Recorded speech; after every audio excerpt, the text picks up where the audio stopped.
un llamado a los peñes y lamienes del territorio, del antiguo territorio del Junco, hoy San Juan de la Costa como lo conocemos todos, a un Futa Traftún que se va a realizar en la localidad de Punocho el día 29 de septiembre. Y pues estaba a reiterar el llamado para el sábado 29 en la localidad de Punocho, en que se van a reunir las comunidades afectadas por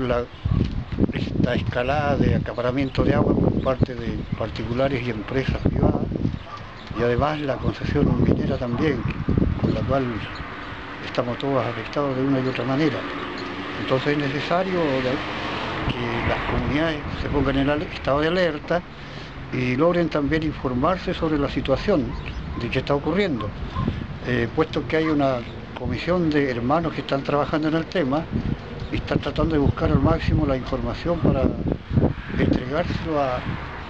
a las comunidades y familias que habitan en los distintos territorios, no solo de la costa, sino de todo el Juta-Willimapu. Entonces es necesario que vayamos haciendo conciencia y podamos de una y otra manera hacer fuerza juntos para tratar de enfrentar el tema, que es tremendamente complicado y bueno, y se requiere la fuerza de cada uno de nosotros. Eso es nuestro llamado, y que todos los que puedan concurrir, por supuesto, van a ser bienvenidos y útil también el aporte que puedan entregar al tema de la discusión.